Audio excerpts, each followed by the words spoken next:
Hello and welcome to Athletics for Life podcasts. We're your hosts, Jeff and CD, and we're a couple of athletic directors in Mongolia who started this show to interview interesting people in the world of sports. We talk to former athletes or alumni from our schools. We've recently been taking a trip through Asia, speaking with athletic directors in many different countries to just kind of pick their brains about what do they do in their programs and what little tips and tricks can we selfishly steal for our own programs, so that way we can deliver what's best for our kids. So today is no exception to that rule. We have an amazing guest planned and prepared for you today. So Jeff, would you introduce our guest? Yeah, so we're going all over Asia to interview interesting people, ADs, PE teachers, and we're trying to tackle every country, and we're doing very well. We're getting there. Today, we're going down for us to Taiwan. We're going to talk to Ken Su. Ken is the athletics director, but also the extracurricular activity coordinator, PE teacher. He does a lot of things at the school, at Kaohsiung American School. Ken is originally from Taiwan. He's been overseas. Been involved in professional baseball. A very interesting guest. We connected with him through LinkedIn. He's been involved with the NIAAA, so a must watch for everybody. He's going to share some amazing tips, tricks, and philosophies about why he does the things he do. And we're very pleased to have Ken on a podcast today. So we're going down to Taiwan. Enjoy. All right, we're sitting here with Ken. Ken, why don't you go ahead and tell us a little bit about yourself, kind of where you're at in the world and how you got there. Thank you, gentlemen. I'm Ken. I'm in Taiwan. I was born and raised in Taiwan. Actually served in the military in Taiwan before went over to the States to continue my education.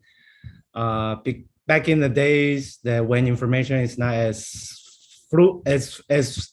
connected as nowadays, I fell in love with what ESPN had brought me those years when I was trying to finish my undergrad. So I think not just because I enjoy doing sports since I was little with the good push from my father, that with the experience to expose to that kind of sports environment in the States that actually trigger my inner desire that I want to be involved in sports. Once I finished my undergrad, I came back to Taiwan, have the luxury to join the local professional team as a baseball team, as a team translator to start off my actual on-field professional baseball career. Throughout my interpreter as well as team coordinator task with the local professional baseball team, I learned a lot from both the domestic and foreign players and coaches, not just their baseball skills, but as well as how they embrace different opinions and different skills from different parts of the world. So at that time, I told myself, say, I wanted to get to learn more. Of course, in the field of baseball, the highest standard is Major League Baseball. So I talked to the coaches at that time, say if there's any opportunity for me to get to know anyone from MLB, then I'll be more than happy to do so. And I guess my service to all my coaches weren't too bad, so I was able to get connected to the Major League Baseball club. So I actually started doing it as a part-time baseball scout in Taiwan for the Red Sox, for like year and a year and a half, and afterwards become a full-time scout for the Twins for 2 years. And then my last scouting job that lasted from 2008 till 2017 was scouting for the New York Yankees. So I was very blessed being able to work with coaches, both again domestic and foreign, working with young adults on the field, also off the field. I think that somehow has connected to later on I got into education. And again, my way of entering into the world of education, again, is from sports. I was visiting one of the local schools in southern Taiwan, try to scout some future talents and figure out there was a small American school in the neighborhood. So I step in just to say hello to the superintendent, and it turns out the superintendent used to be a college player himself. His roommate was one of the all-time Yankee skipper. So somehow we got connected, and then one day he just called me and emailed me. He said, "Ken, are you interested in working with students at school?" And I said to the superintendent, "I have no experience at all. Are you sure?"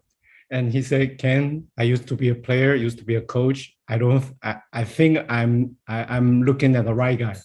So I said, "Okay, I'll take on the challenge." First 2 years, very, very challenging, struggling for me. I never been to the field. All my background information about education, especially working in the American teaching community, was from watching those TV shows. So I was trying to act like whatever shows in the TV show, try to be friends with the students. And honestly, first 2 years, they pretty much ate me alive in class. So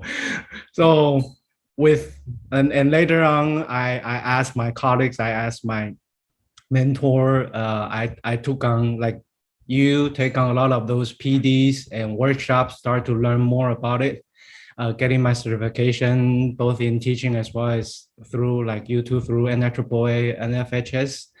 I got to learn a lot more how to better associate with the kids, and I am blessed and lucky to be involved heavily in athletics and being able to see students enjoy their time on the field, off the field, while working with the coaches.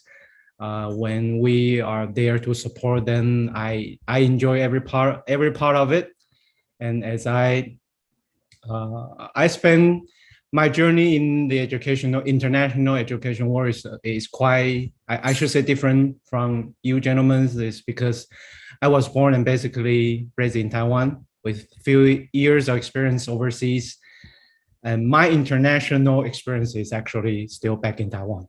It's just in the international teaching world. So my perspective may be different from you gentlemen, actually coming from different parts of the world into a different region.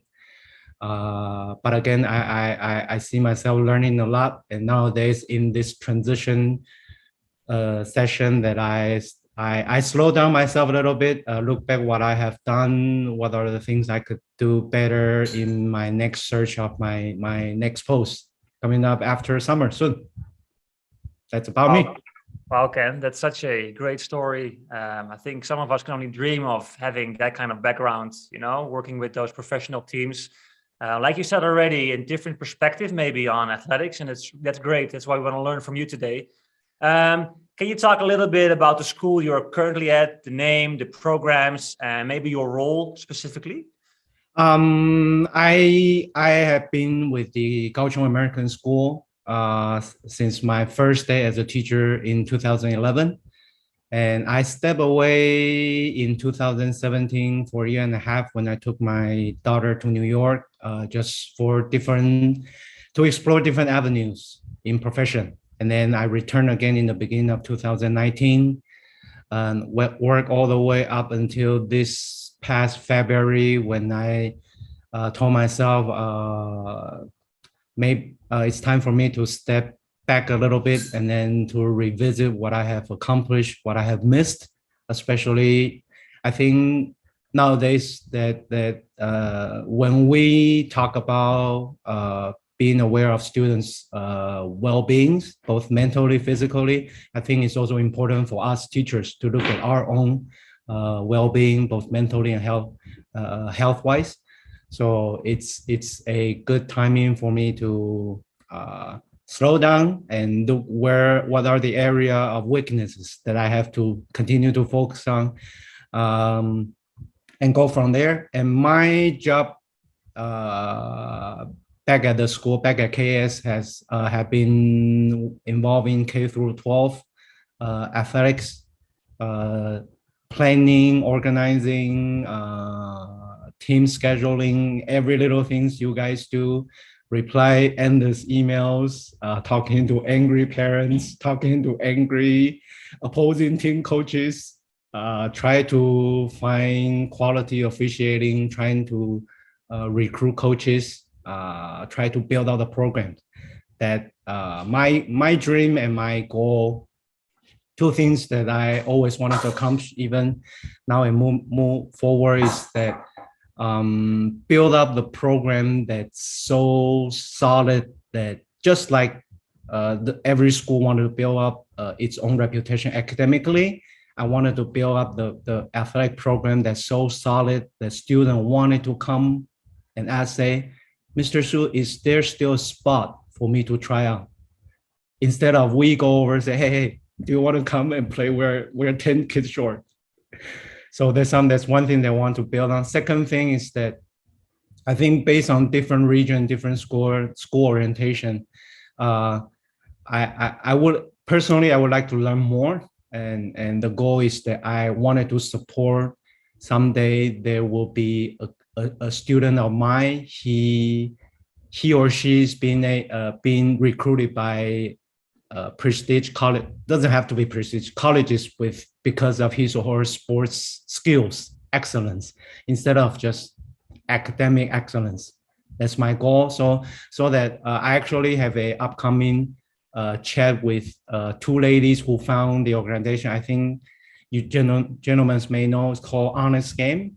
They offer the service to actually guide high school students, mainly back in these days, if they are on the right track, taking the right course, if they are ready to play NCAA sports. And I told her there is a big, I shouldn't use a market, but I say there's a big pool of students in the international market, especially in China. There are so many students, once they're done, they're ready to go over to the States. Having this kind of service on top of what the school has offered in terms of academic counseling, I think this offers our students who are so dedicated into sports, they have another avenue to explore. So instead of just, okay, I have to match that 4.0, but I wanted to do so much in sports.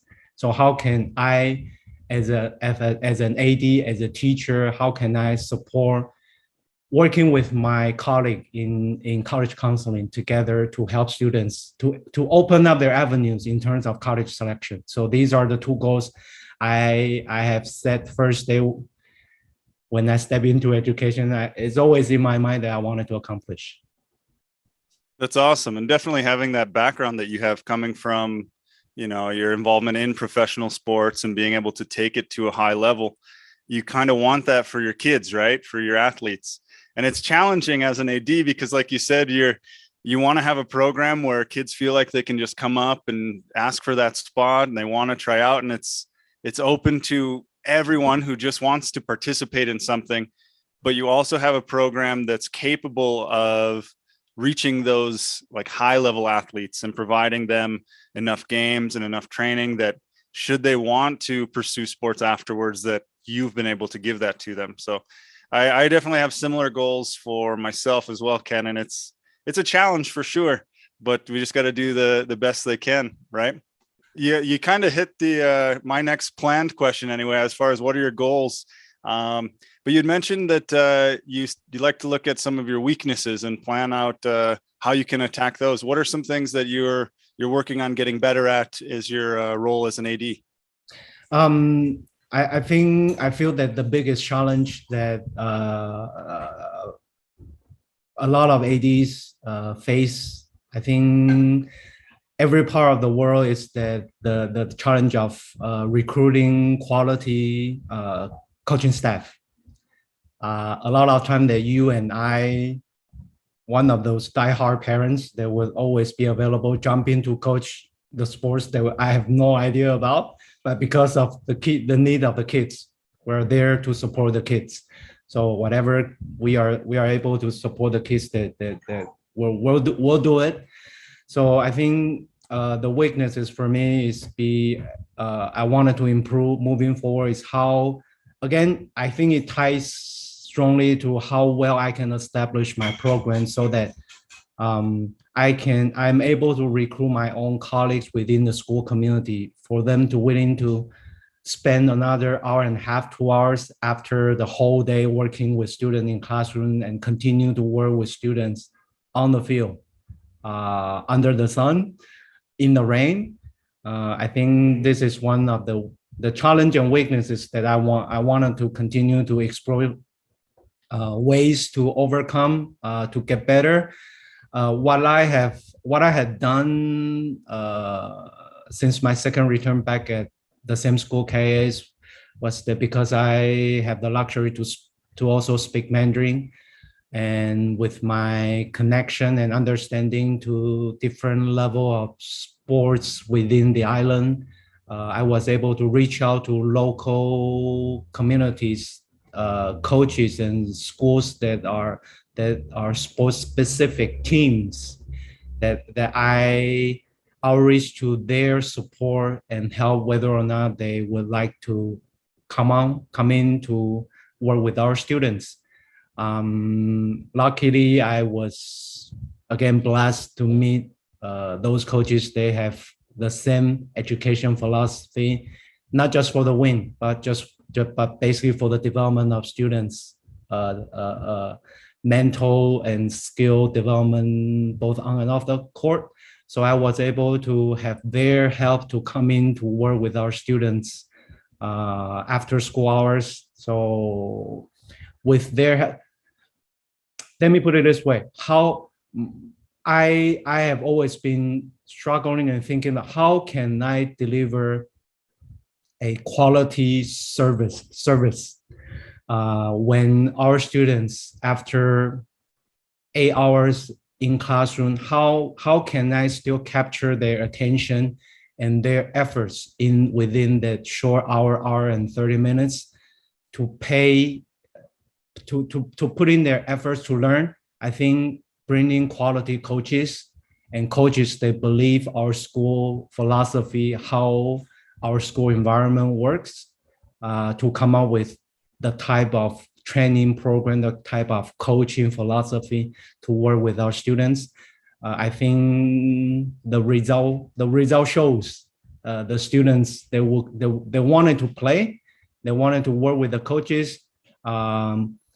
The coaches I brought in, they are, for example, basketball teams. They are current college basketball players. Their head coach handpick particular players. They might not be the starting 5, starting 7 players, but she knew those players have the quality to work with young adults. So she assigned those college players to come work with our middle school and high school teams, and they work out quite well. I think one reason is because their age is quite close. So it makes them feel like they are working with their brothers and big sisters. But at the same time, they know they are legitimate college basketball players. As you know, in Taiwan, I don't know different parts of the world where you gentlemen came from. In here, if kids are assigned or picked to play sports since they were in elementary, their time at school pretty much majority of their school time dedicated to play sports. So they are very skilled in terms of that particular sports. So when they come in, share with a quick funny story with you. They first came in and some of those high school varsity kids, they were trying to show off in front of them and they were dunked by those college players. So they were like, I joke with them, I said, told you, you're embarrassing yourself in front of those coaches, but I have been here to work with you. They're like your big brothers. They're like you play pick up basketball over the weekend at the park, but now they are here to work as organized basketball coaches, teams to offer you within that short time period to help you to learn as much as you can. So I have the luxury to bring those coaches. And I think this model works well, but also the challenge is that because of our time schedule is different from the local school schedule, how can we as an AD to look for schools that are willing to get their players, get their coaches out to help us instead of, because they are also short-handed themselves.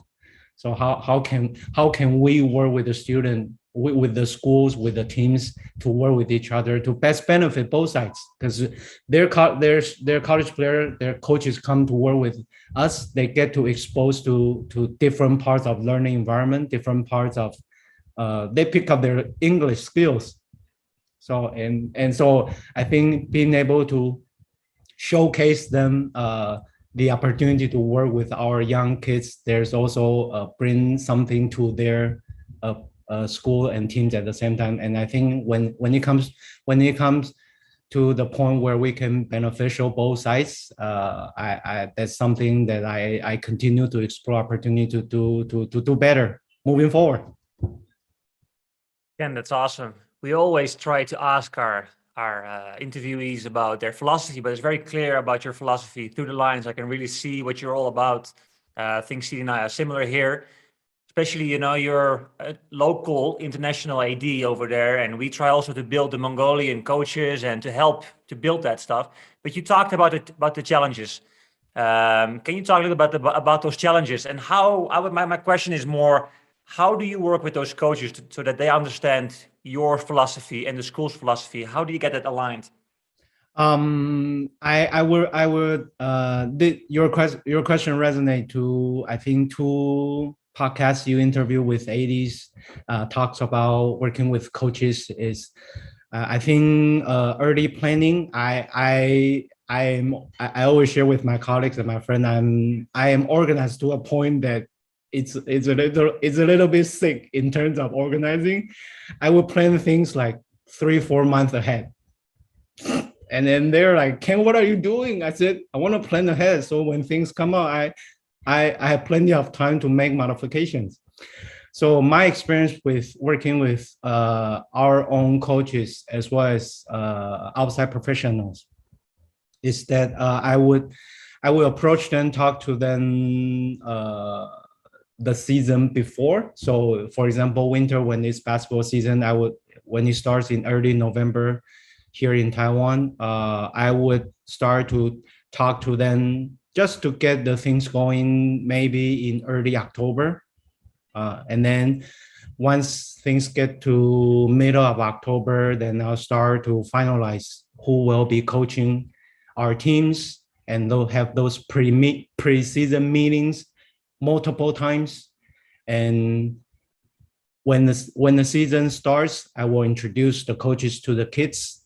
And then during those pre-season meetings, I would explain to coaches what our school student body, student orientation looks like, their backgrounds, how we work students on a daily basis, what do they show in PE class, and what have I myself as a coach work with them during after school hours. So my experience to share with them and listen to how their experience as a player themselves. So we found a balance point where I want you to bring the type of training program into my program under the circumstances that you are aware of our students' physical and mental wellness, how far they can go. I just watched the podcast from the PE teacher from Prescott. I have no intention for them to bring in the La Cienega type of training now. I mean, back in my mind, of course, if I could, I would love to. but then I understand it's after school hours, and then what can I have them to summarize their entire life learning in the particular basketball, for example, basketball skills, understanding, summarize into a 60 minutes teaching session. So I think it's a big challenge for them. But then based on the understanding, they know what our student body and student orientation looks like. They were able to implement what they wanted to do quite successfully. And I think just like you and I do a lot is that whenever practice session comes out or there's scrimmage or games, I'm always there. I show up. I told those college kids and the coaches, I said, my presence is not to bring you any pressure at all. My presence is there to see whether or not you need any extra support from me.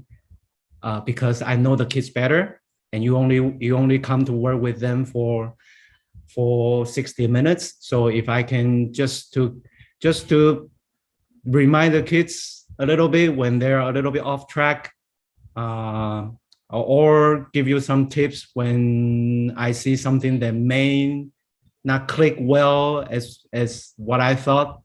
I think it worked out well. And then at the end of the season or end of scrimmage, end of the game, we will talk together as a group. So I will ask them, what do you think? What are the things you think went well? What are the things you think I can support? So what are the things that I saw that I can share with them? But again, I understand they are also students, they are also kids. So coming from a perspective as a teacher, as an AD, as a father, I think it's a good learning process. But again, very similar to what you gentlemen has done. I think the preseason or before the school season, before the school starts, those meetings with our own colleagues or with the outside supports we're able to find, or even the parents were willing to jump in to help. Preseason meetings, when the season is in session, how much we can be there to show our supports, and at the end of the season, at the end of the school year, how much we can show our appreciation to their support. I think that matters to how much we are able to retain good coaches, retain parents who are willing to continue to offer their support, as well as to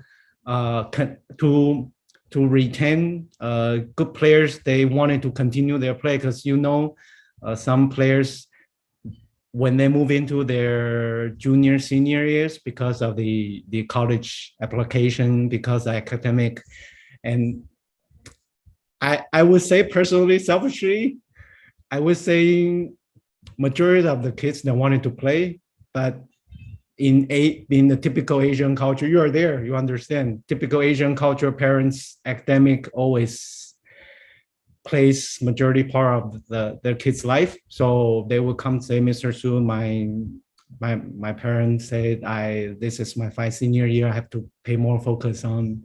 So how can we, again, circle back to what I have shared with you, how can we create and build a program that's so solid, strong, that parents understand the time their child spend in doing sports actually helping their development academically. So that's something that I really wanted to achieve. Yeah, that's something I definitely struggle with. We're in the British curriculum at the British School of Ulaanbaatar. And so the kids are really, really focused those last few years on doing well on their exams. And we lose a handful, it seems, every sport that could really help our teams be more competitive. And they would like to be more competitive on their assessments. So they choose to focus that. And usually it's coming from the parents, not always, but usually, like you said, it's the parents kind of, hey, you need to focus on your academics. And they don't really value sports the same that we do. As we're in it every day, we can see the benefit. And so how do you communicate that? That's hard. I'm curious though, Ken, where are you guys at like right now as far as competitions? Are you able to compete? Do you have any restrictions, or is it just kind of life as usual? Since COVID started in Taiwan, we have been blessed. I think there was only tight situations back in last May all the way until early September, October, and then things actually get back to normal. But then again, vaccination, masks, they're all required. I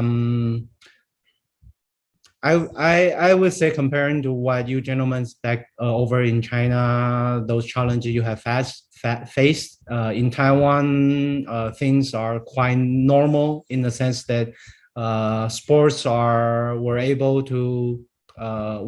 to conduct competitions both within the island, but there's still restrictions going overseas. So we have been missing ACMAS for 2 years.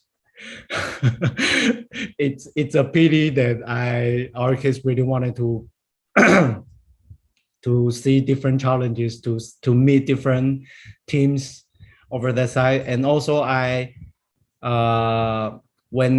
since my second return back at the school, I was able to push our school to join another league. It's called ISA, AISA. It's the league with 5 schools from Korea and Japan. So small league, but I figure that outside ACMAS, if our students are able to expose to different parts of the world, to play against different teams, that would actually benefit their learning, both on and off the court. But again, because of COVID, still don't know when it will happen. Within Taiwan itself, we have a international school league called TISA, Taiwan International School Sports Association. Basically play 3-man sports like ACMAS does: basketball, volleyball, soccer, or football. Soccer, football. So I'm struggling too myself. But middle school level, it used to be 4 sports, but 2 years ago it changed to 3 sports. Sadly, they took out the only sports I was able to coach with full confidence, softball, because of the space and safety wise. So they took away softball. We were able to travel within the island, no problem. Season again, when the COVID hit a little bit harder in Taiwan, some seasons got canceled, of course, but then later on we were able to pick it up just fine. And also with the support with my own colleagues. One of my female colleagues, she used to play NCAA D2 sports in BYU, Hawaii. She was an All-American. So she because of her connection with the local sports league, we were able to register our school to the local sports league as well. So our students were able to play with the local schools in the D2 division. A lot of challenges because, again, different practice training times, but our teams have fun. They enjoy playing because this is like they play against someone at the pickup basketball, volleyball at the park nearby their house. Now that they can actually play against them on the court, representing our school. I think it brought them different learning opportunities and experiences. Yeah, thanks for sharing that, Ken. Yeah, because we are both in ACMIS. I work at the international school, and it's been 2 years now, and we will see how things unfold. But I'm not very hopeful, Ken, for the future. We'll see. So CD and I have been working really hard on a local competition here. We grew from 4 to 9 schools now, our local competition, and we're looking into maybe going to the corner of Uzbekistan, because China is going to be difficult for both of us in the future. I want to circle back a little bit. You talked about working on your weaknesses. You talked a little bit. You mentioned the NIAAA.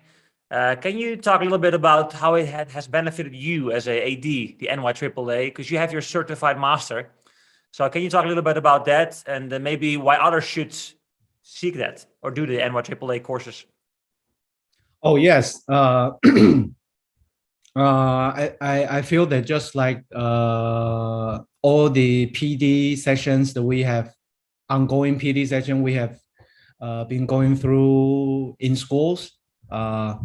I think for us as a AD, NIAAA or NFHS, those AD sports specific programs that actually helps me a lot. Not just the basic understanding to what sports should be run or what sports is about. I think it helps, again, some of the ADs from your podcast is that being able to connect with other ADs, being able to pick their brains. This really helps in our daily job. Especially I feel that learning from ADs in different parts of the world, ADs from the States, because of the geographic location, because of the competitiveness, because of the size of their division, because of complexity of their challenges of looking for officials, trying to schedule matches, try to work with parents, try to follow all the required regulations, especially bylaws. These are different from what we encounter in different parts of the world. I shouldn't say it's easier for us in the international world, but I think all those courses build out the foundation, the fundamental understanding skills that we as AD need to know. So they would better help us when we are ready to draft our next or model our next handbook, athletic handbook. How can we cover the important aspects of athletics that when administrators, our own colleagues, parents, students, when they have questions, they can always refer to handbooks. They can always look for solid answers, reasons why we do this, why we do that.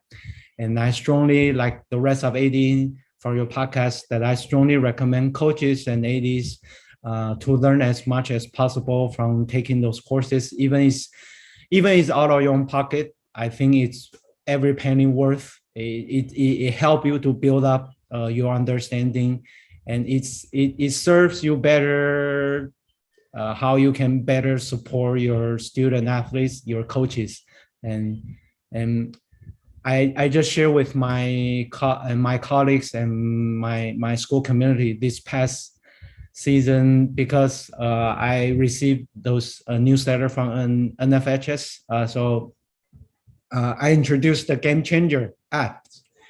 It's the live stream service. Even though it's only available without paying anything, it's only available to coaches and ADs. But it's a free service, a live streaming service. If when your hands tied, when the school does not have the luxury of offering you extra 10,000 funding for you to do live streaming, to offer to acquire different services, these are type of the service that we can use to support our own teams, our own student athletes, parents or teachers. They can watch what our students, their kids are doing, and these are the things that service that offered by those organizations. They are there to support us as AD.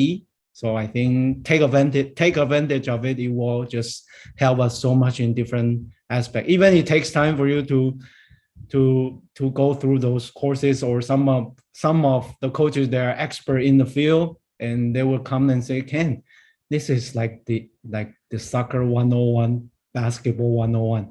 I said, take a look at it. It comes from different parts of the world. everyone has different type of learning or teaching or coaching philosophy.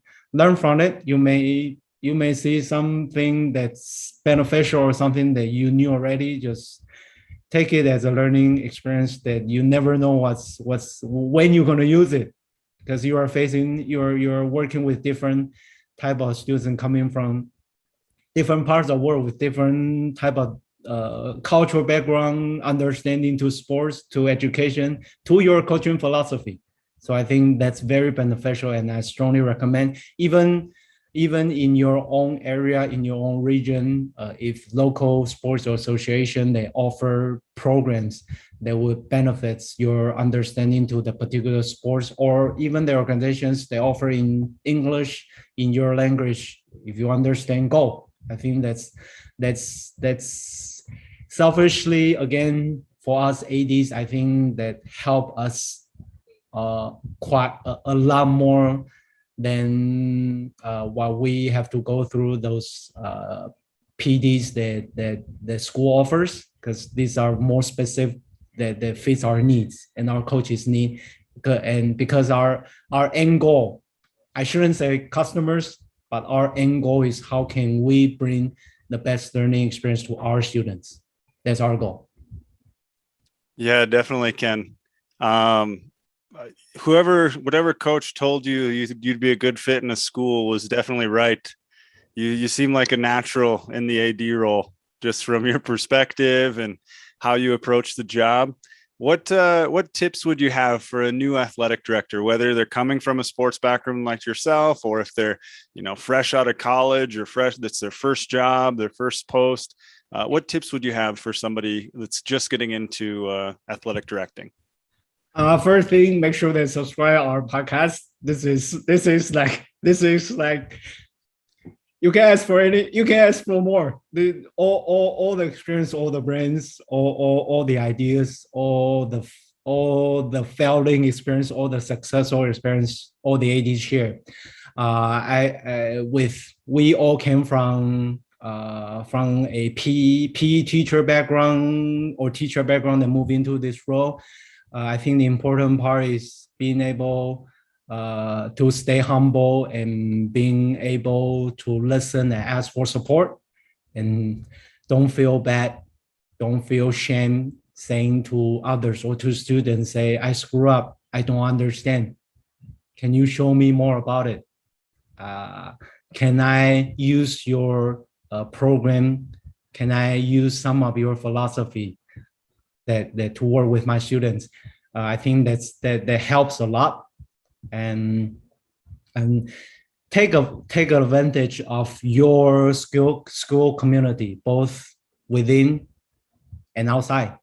I think, again, I just mentioned about because of my benefit, my luxury of being able to speak Mandarin, that I'm able to acquire support from outside the school community.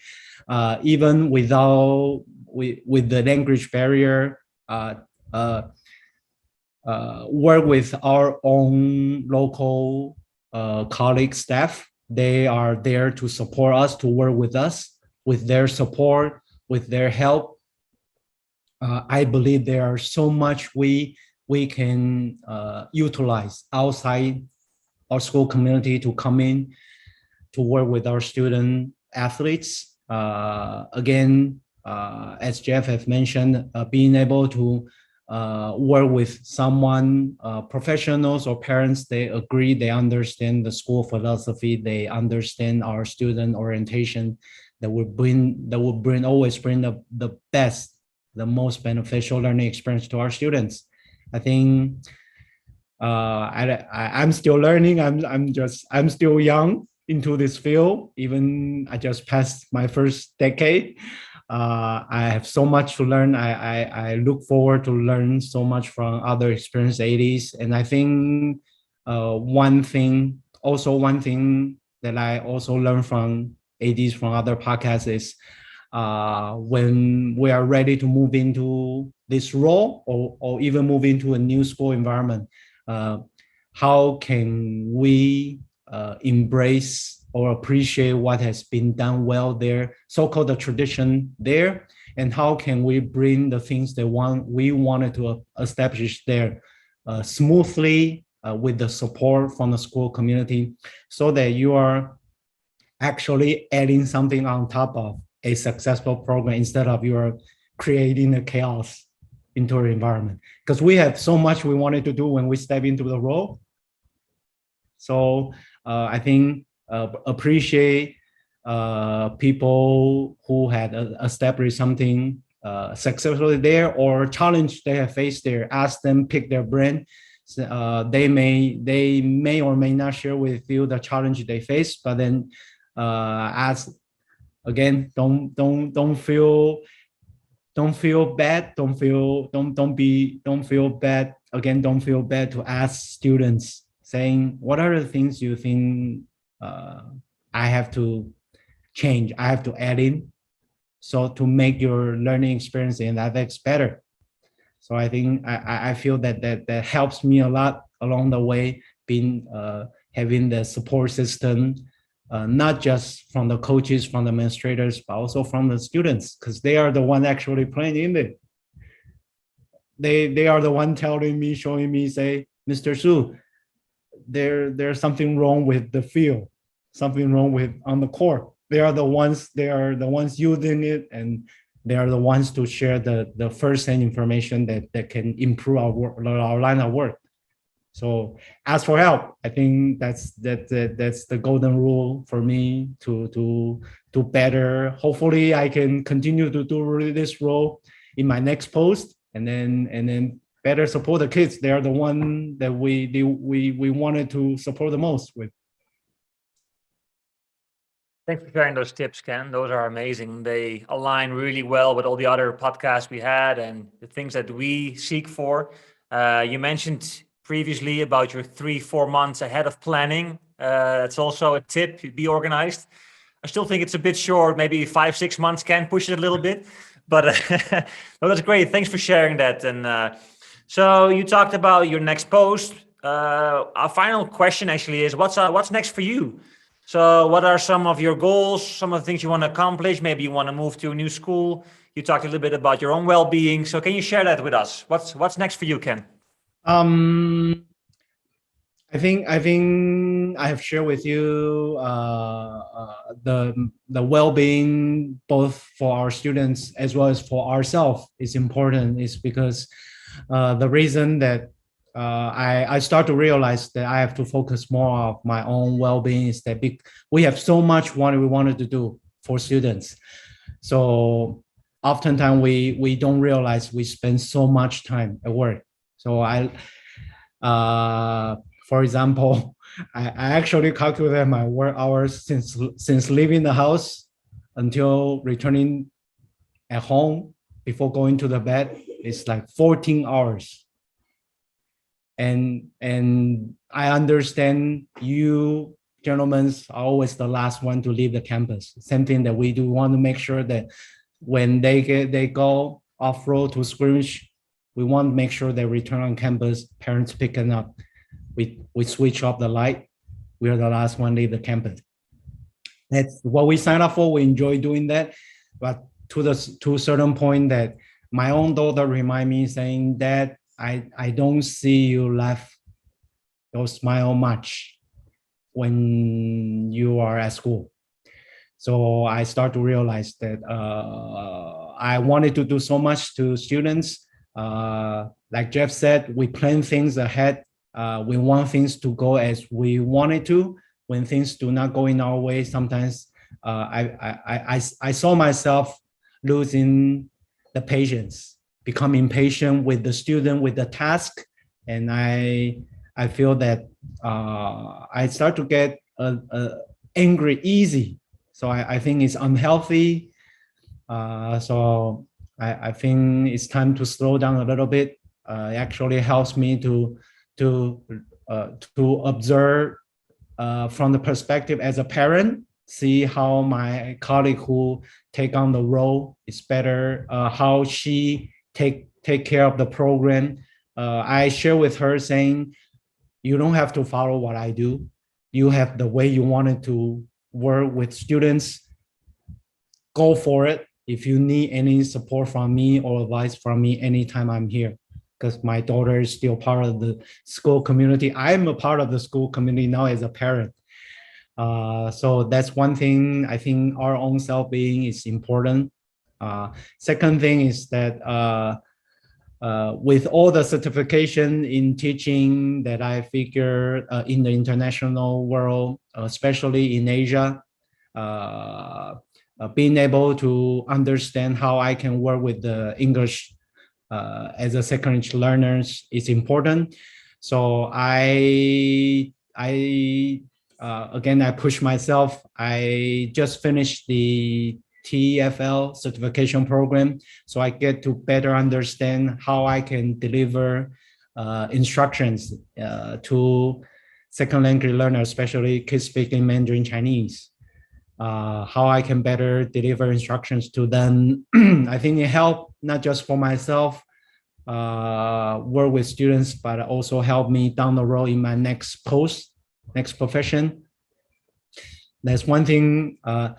Another thing I share with you, gentlemen, I saw the ladies, the organization, honest Ken, how can I continue the path that I want to support students to fulfill my goal, to better understand students when they take on courses.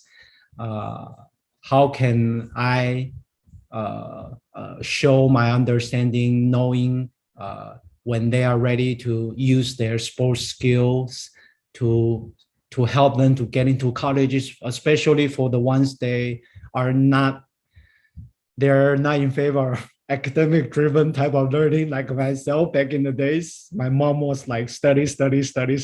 And my father, when he was with us, he was always saying, Ken, go out there, play, do exercise, do sports. So I see both sides. So I try to find the balance and how can I get connected with people or organization that offer this kind of support service that I can somehow better of my knowledge, so I can sooner or later, once I get back to the game again, I can actually show to the students saying, because I experienced one student back in the school that actually had the needs, and he came over, said to me, said, Mr. Su, I had no idea I could actually come to you and ask for this kind of help. So I kind of feel bad, but then again, it's a learning experience for myself, teachable moment for myself, that I think now that I have a little bit more time, I should get to know those things better. So when time comes, I can actually better support my students. That's great, Ken. That's perfect. Yeah, we just want to wish you the best of luck in whatever's next for you. And thanks for your time this weekend to share with us and just tell us about you and your program and what you strive to do. And I think anyone who's listening or watching can definitely take some things away from that. So thanks again. We appreciate it for sure. Thank you, gentlemen. It's a great honor to share my thoughts. And then again, I continue to watch the rest of the podcast. I have already referred the podcast to my ex-colleagues, because I think it will help them, regardless they're in any role, not just a PE teacher or not in athletics. I think it applies to our everyday teaching world. I think it applies. So it's important to learn, especially not to limit ourselves in the field of athletics, to expose to different parts of the subjects that will somehow translate our job to better serve our kids. Thank you, Definitely. Ken. That's awesome. Yeah. Thank you so much for being here with us today. And man, I got a ton of quotes I can have from our podcast, ideas I can take away. I was already writing some stuff down. It's amazing how everyone shares and we can all learn from each other. So thank you. Thank you. And then Jeff, one last thing. Sorry, one last. You just talk about quote. And then I actually screenshot one of the quotes from the NIAAA magazine. One of the AD shared with that I still remember. He said, success is not the key to happiness. Happiness is the key to success. If you love what you're doing, you will be successful. I keep the quotes. So it's a perfect line to remind myself when I don't see myself bring out the laughter working with kids, there's something wrong with me or how I handle the things. If you gentlemen enjoy spend your time doing this, you have passion to work with all the ADs, and our goals are, we have one common goal, to better serve our kids. So we do. Yeah, thank you. That's we cannot perfect. finish the podcast any better, I guess. Thank you. Okay. Well, perfect. Thanks for your time, Ken. And Thank you, Ken. Amazing. Yeah, hopefully you can have a good rest of your Sunday. Thank you. You too. Stay in touch. Take care. Bye. Yeah, will do. Bye. All right, we just sat down with Ken Su. He's an athletic director in Taiwan. Amazing interview. I think Ken had a lot to share, and it was just really obvious that he was passionate about what he does and always seeking to improve with watching our podcast and doing the NIAAA courses, the NFHS courses, taking screenshots of quotes just to constantly remind himself to do better, to be better. That's the kind of person that you'd want in the AD role, right? Just somebody who's always seeking to improve their program. He mentioned probably 20 times, it's for the kids, we're doing it for the kids. And so like his philosophy just really shined through the whole interview. I don't think we actually specifically asked him about his philosophy, but anyone who watches or listens, it was very evident. So yeah, and we always do a little bit of a reflection on the podcast, but you should just watch the podcast and skip our part because it says everything, and what I loved about his talk is that we have to take care of ourselves. That's very important, our own well-being. And we make a lot of hours, we're in first, we're last out sometimes. You tend to overwork because we're very passionate sometimes about what we do, and but it reminds me again that we have to take time for ourselves, and don't be afraid to take that time, and don't be embarrassed to take that time off when you need it. So that's a great tip from Ken. Great podcast, easy to interview. He shared so much for everyone. Great. Again, Ken, thank you so much for being on the podcast today and sharing everything with us. Yeah, and just for anyone who's maybe out there who's listening or watching, Ken mentioned he came from a kind of a professional sports avenue, and many of the teachers or many of the ADs that we've interviewed have come from education, but not all of them, right? We've all kind of got our own unique path into how we ended up as an athletic director. So if it's something that you think you'd be interested in, or somebody who would be interested or good at being an AD, it is a great job. It's something that we enjoy, and it's why we do the podcast. It's why we do what we do. So definitely encourage them. And there's plenty of resources out there where they can learn to just do the job better. If they've got that passion and that enjoyment, like Ken had said, for the job, then they'll find success. Definitely. And, we're all different cultures, different backgrounds, but we can all learn from each other. And like Ken said, it's all for the kids in the end. And that's why we do what we do. So again, thank you, Ken, for being on the podcast today. It was a great chatting with you. Good start of our Sunday. Definitely. And to anyone listening or watching, make sure you like and subscribe, and do like Ken did, share it with your colleagues, spread us around, and we appreciate you. Thanks. Thank you, everyone.